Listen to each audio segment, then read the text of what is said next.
ชกาลที่1ก็มาประทับใช่ไหม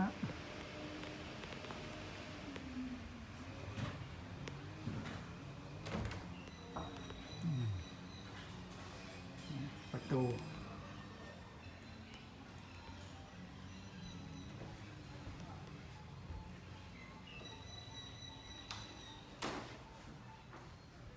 เรือนไม้เก่า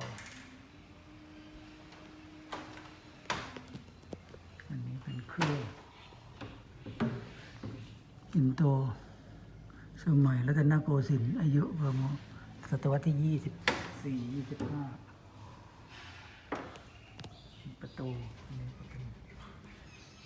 ที่แขวนบรรยากาศอันนี้จะเป็น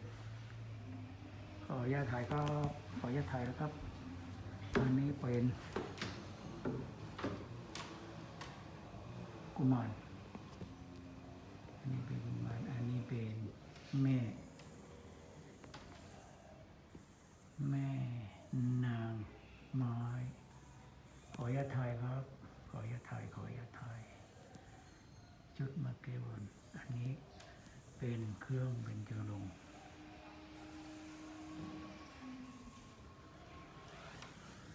กาน้ำลายคามทรงกระบอกสูงเขียนลายทิวทัศน์แบบจีน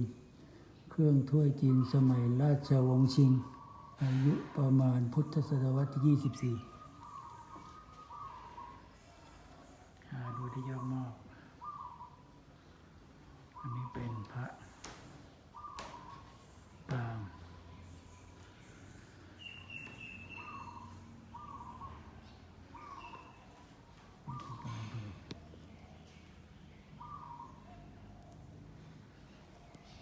องค์นี้ไม่มีชื่อ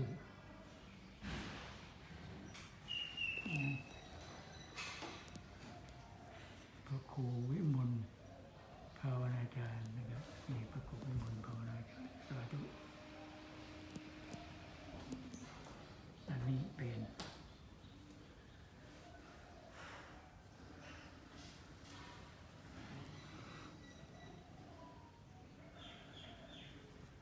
ขันโตก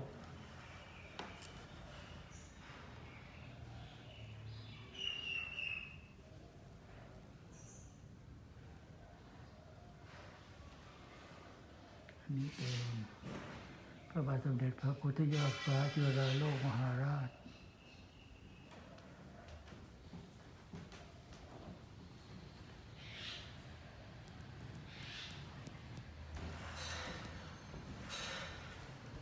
อันนี้ก็เป็นห้องพระเป็นห้องพระอันนี้ก็เป็นห้องพระนี่ก็เป็นเครื่องทองเหลืองนี่ก็เป็นพระพระชินราช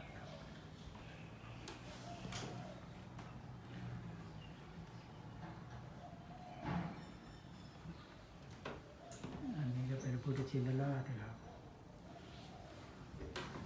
มีองค์ท่านท้าวเวสสุวรรณมีอารวกายก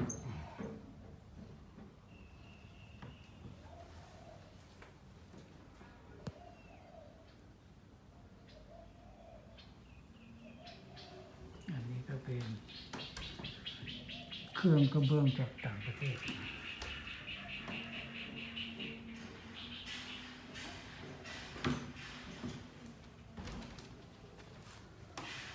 นี่ก็เป็นโถเบญจรงค์ศิลปะไทยจีนสมัยอยุธยา